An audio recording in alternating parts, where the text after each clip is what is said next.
Good afternoon, everyone, all you amazing people that are tuning in for yet another podcast.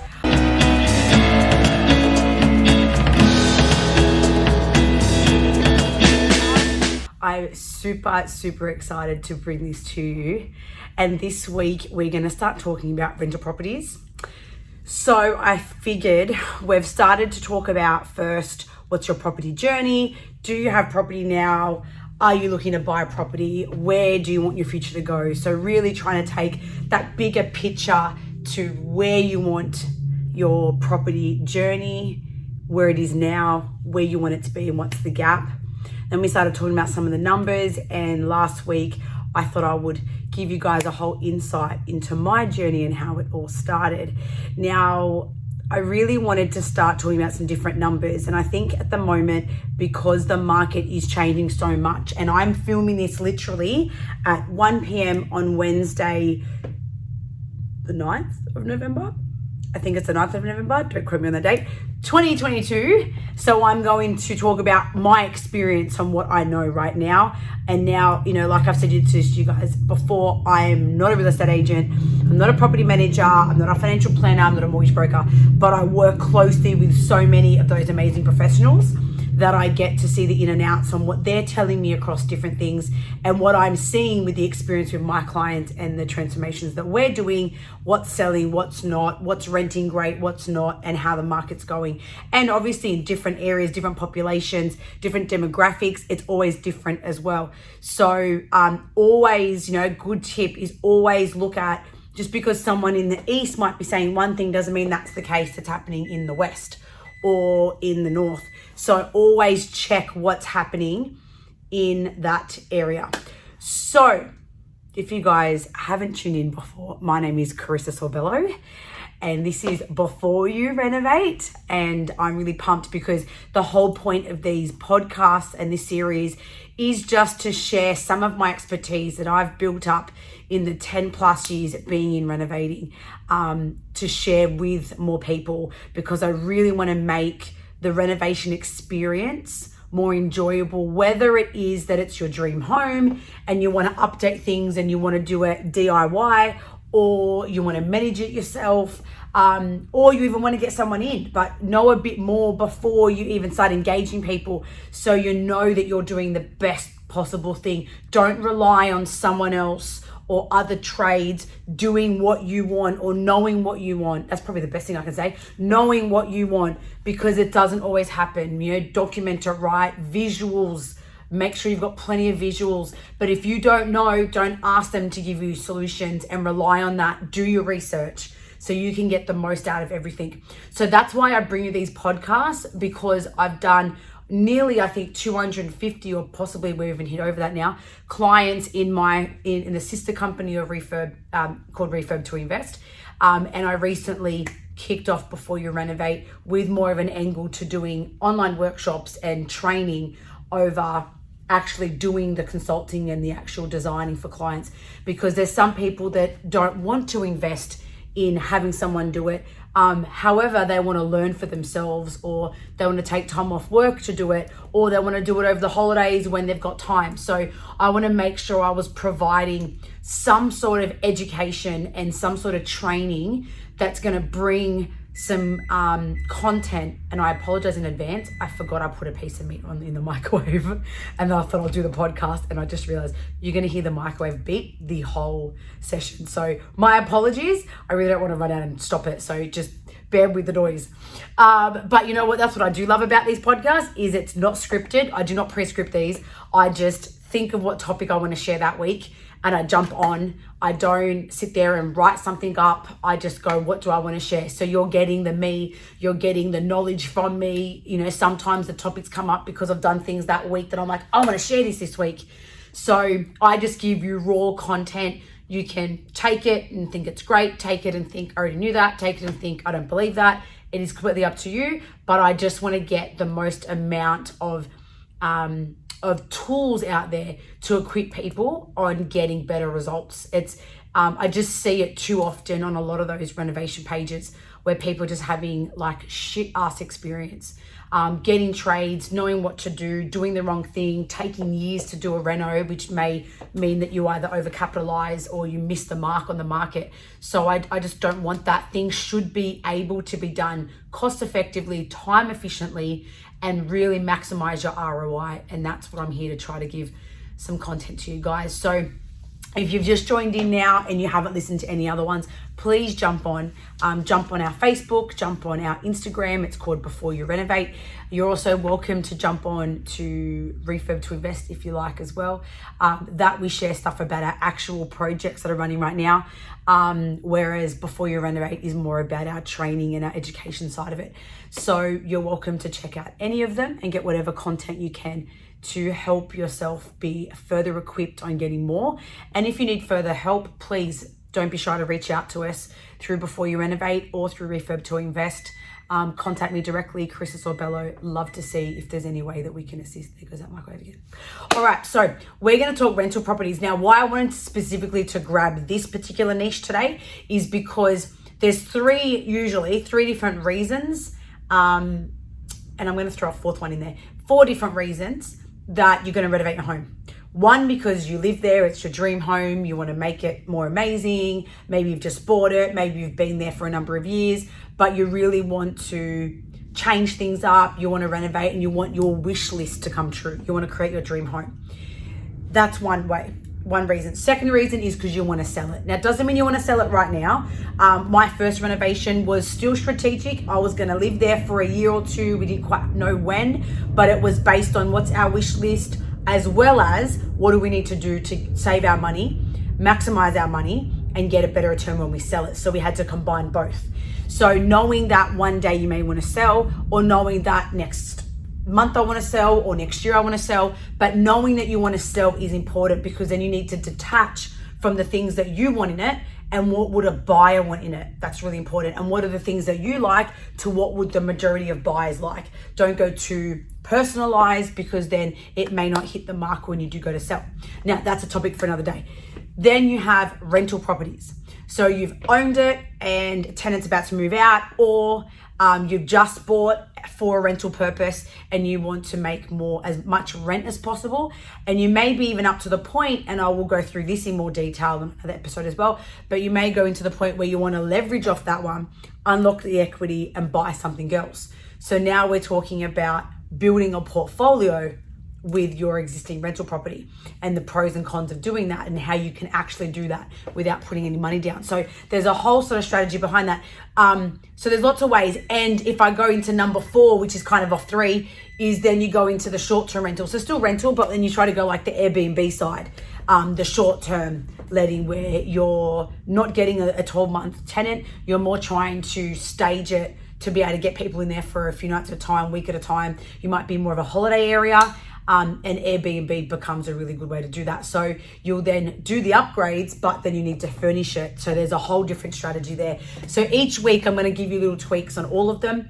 And when we launch our workshops, I'm going to give you full content workshops on how to do this step by step for your own property in all 4 of these categories. So plus there's going to be so much more details about kitchens, bathrooms, laundries, flooring, what's the best options, pros and cons.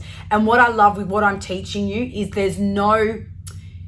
I'm not the trade. I'm not the flooring company trying to get you to go to a certain thing. I'm not the kitchen company trying to get you to go a certain way. I'm purely going, here's all my experience. Here's all my best advice. Here's all the mistakes I've made. Here's all the things I've learned that can get you, instead of going through 10 years and 250 projects, you can go from 1 month to first project to second project and nail it without having to worry about losing money, missing the mark, doing the wrong color.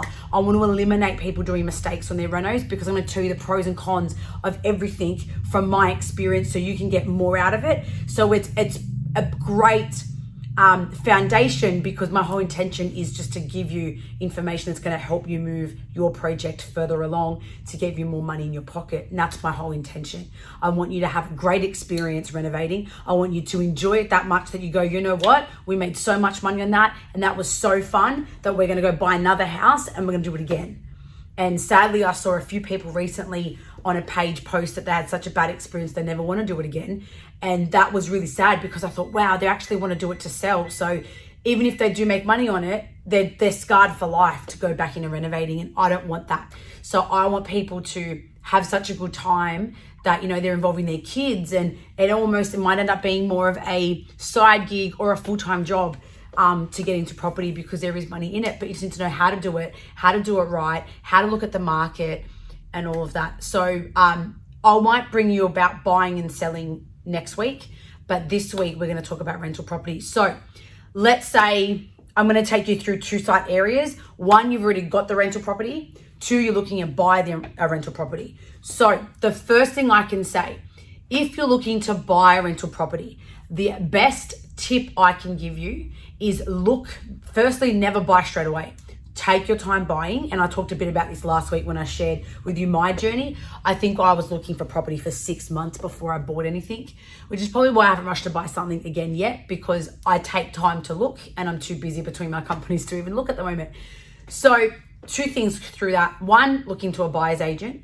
2, take time to look. So when you find something, you want to have something that you can do work to. If you want to go the strategy of trying to uplift it, getting more equity on it straight away, you don't want to buy a brand new property, and you don't want to buy, you know, there is different strategies. So I'm talking specifically when you're buying a property that's older, and the strategy of uplifting it straight away to get more equity straight away, but you need to be buying at the right price point. So there is more into this I'll take you through later.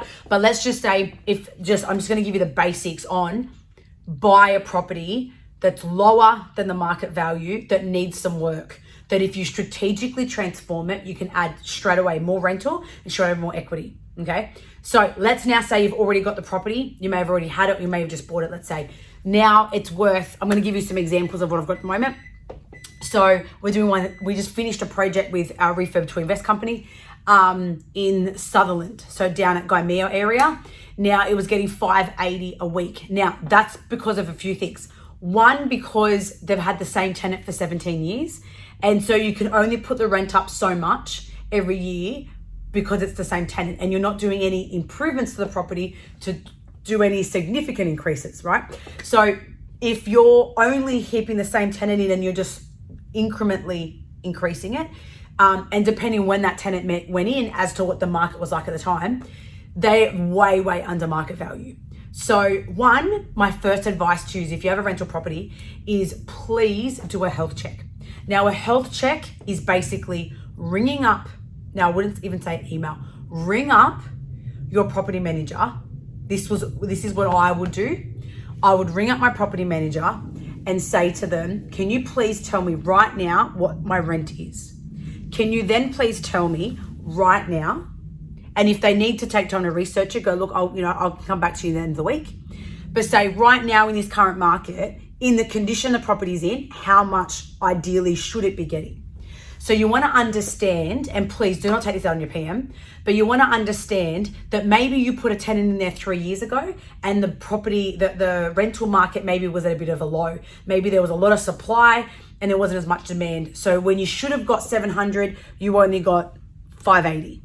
Okay, maybe it was during COVID when there was issues with rent and people not being able to pay as much, so you got the rent lower. So maybe at that point you got a lower rent, but maybe now 3 years on, the market's really, really strong and it's now worth 750 and you're only getting 580. So how do we try to make up that gap? So first thing is to know, is there potential already there that you're missing, right? Secondly is to understand, is there potential in the property? So what is going on right now? Do you have compliance issues? Is there things leaking? Is there things that are just outdated? Is there things that are blue? Is there things that are purple? Do the kitchens look great? Does the bathroom look great? What is the status of it right now? Now, you need to step away from being emotionally attached to this. Yes, it's a property. It's not an ego hit to be like, oh my God, my property's crap. No, I'm not saying it for any reason to think that, I don't want anyone to think they've got a bad property, but understand where that property is at. It's a house, it's bricks. So understand, okay, would I move into it? Well, look, I probably wouldn't, because I think the kitchen's a bit outdated. The laminate bench top's a bit hay going. There's not really enough storage. There's no aircon. Everything's really quite a bit old. The bathrooms have brown tiles. I'd like something nicer. Great. Well, if you want to attract a tenant like you, and I'm telling you, there are tenants everywhere of all different demographics, all different levels, and there is a lot of them who rent and own property. Now that's a whole other story. But I remember telling a landlord one day about getting a better tenant, and he said, but every tenant's going to trash my property. And I said, I don't think that. Depending what area you're in and depending on who you attract, 100%. And I'm sure this was something in around the inner west, and we were talking maybe like $1,000 a week. And I said to him, you'll get, when the property is updated, you attract a better tenant. Now there is tenants everywhere and I know a fact, a lot of the properties that I've done have then attracted families who moved here interstate for work but didn't want to buy straight away. That may just be moving somewhere in the area because of work, or want to live. I knew a few finance people who were renting like a couple grand a week to get the wow property with the water view, purely because that's where they wanted to live, but they didn't want to buy it. They already own 10 properties somewhere else. So always don't judge straight away that just because they're a tenant, that means that they can't afford to buy. And I think that's a common stereotype that a lot of people have with tenants. Tenant means they can't afford to rent, they can't afford to buy something, or they can afford to rent. They don't have a lot of money coming in. They're probably paycheck to paycheck. Not at all. I know a lot of people that run businesses but rent, only because they decide to put their investments, their money into their business or into other forms of investment rather than buying property. So don't always think that you're just going to get a shitty tenant because everyone says you're going to get shitty tenants and tenants will trash your house. If you can attract a tenant who owns property, they're the least ones to trash your house because they own property, so they understand. They're a landlord themselves. They go through the same thing you go through. But when you're a tenant and you don't own any property, there is a common, and look, again, this is my experience. So I'm not saying every tenant has no properties like this, but in my experience, when I've had older properties that have had tenants that don't own property, they do treat the property differently, or they have an expectation. I've had a few of the tenants that I work with that have had an expectation that they've expected the landlord should do this, because they're paying rent. So this is all about understanding the types of tenants, being open to the types of tenants, and then understanding what the gap is from where your property is now and how much more could you really make. And so then it's looking at so let's go back one step. So what's your rent now? What is the market asking for right now in the same condition? Then let's go, okay, now let's take a step back. Is there improvements that could be made? Can you maybe add a bedroom? Can you add a bathroom? That's when you go a bit bigger. But if basic, you're going, we're just going to fix up the kitchen or the bathrooms, or the laundry has no storage, or it needs an aircon, or what things could you put in place that will then significantly increase your rental, directly increase your rental? Now, if you do certain things, depending on where your area of your property is, and you do certain things, you cannot, let me say this again, you cannot not increase your rental. And if a property manager is telling you, oh no, you won't get more rent, then something's wrong. Unless you got the current tenant in at a prime time of the market and they're already paying top dollar, and the market now in that area may have dropped, and if you do things, you may just be at the same rent, then yes, that could be a possibility. But if you have a property, in the area right now, in the market right now that is booming and rentals are high, then you should definitely get more rent. But it's knowing how much more rent and what do you need to do to get that rent. Okay, so how much more rent, then what do you need to do to get that rent? So it's asking the right questions. Now, I did mention this on, I think, one of the other podcasts. When you're asking the right questions, one, you need to ask the right questions, but ask your current property manager. If you're not feeling you get the right response, see if there's a senior property manager within that real estate. If you're not getting enough information from them that you're feeling comfortable, they know what they're talking about, check with another real estate. Ask them to go have a look, send them photos. But you want to make sure that whoever's giving you that idea of what the market's like at the moment, they should be able to give you examples and check and show you comparables of where things are comparable to your property. So do your due diligence, do that health check first, because then you'll know if there's gaps. Then you'll know, okay, if I do this, I could get this much more rent. Then we start talking about, okay, now what do you need to invest? How do you strategize the costing in order to unlock that extra? And at the same time, how much more equity can we bring into it as well? So there's lots you can do with your rental properties, but it's understanding property, it's understanding the market, it's understanding the potential that you could find, and understanding what to ask, who to ask it to in order to get the right information you need in order to determine whether it's worth you doing something or not, and what's the true value. So don't just think, oh, I'm putting 20 grand in and I'm only getting $50 more rent. That's going to take me like how many years to pay back? There is so much more value to that. So you need to understand what is the true value, not the surface value of I'm putting in this and I'm getting this much more rent, but what's the true value of investing that, which turns your property into this, which gets you this much more income and gets you this much more equity. What can that bigger picture look like? That's the important part that you need to understand here. And we need to go into so much more detail in order to articulate all of that. So this is your steps for this week. If you already own a rental property, you need to contact your property manager and get a health check. Find out what's the rent now, in the current market, what should it be getting? And if you do any improvements to it, if you know there could be some improvements, how much more could you get? That's your starting point. Start with that so you can determine, is there value there? And bear in mind, if you're on, and again, I'm not a property manager, but check this with your property manager. In my experience, if you've got a lease coming up, do this way in advance of your lease. Don't do this the week your lease is about to end and then you decide to tell the tenant to move out and then the property is vacant while you're trying to work out whether there's value and then what you should do, because every week is costing you money. Every week's costing rental, but every week's also costing you your holding cost, your mortgage. So you're paying interest, you're trying to pay the mortgage, and you're losing the rent. So don't do that to yourself. Plan this way in advance. So if you're listening to this and your lease isn't up for 6 months, now's the time to do this. Don't wait 6 months and go, I've got plenty of time. No. Do it now. And on top of that, if your lease has expired and they're periodic at the moment, they're month to month, then if you decide to do something and give them notice, you need to give them 90 days. So just ensure that you've protected yourself. And I'm talking, this is New South Wales, this is Sydney, this is Australia. So in case this goes further out, which I hope one day there's people everywhere. I know I've got a lot of people in London that have asked us to even go to London to do this over there. But if there's people in London listening to this, I don't know what your rules are there, but I'm talking specifically New South Wales rules as of right now. So it's 90 days notice as the landlord to give notice to vacate the tenant. So you don't want to be giving notice and then doing your planning. Plan everything first, and I'll talk about planning in a future episode. So right now, start with your health check. If you need any help, reach out to us, but start with your health check first and know where your property's at and what you could achieve. And then we know whether there's equity and if there's potential for more rental income to then really explode that property. Guys, I hope you've enjoyed this episode as much as I have enjoyed saying it. Please jump on our Instagram and our Facebook.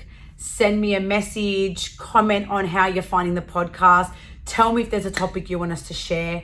Like I said, I'm here to equip you guys with the information that's going to help you get a better renovation, get more out of your renovation, get more out of your property before you renovate. Guys, I'm going to love you and leave you. I will speak to you next week. Ciao.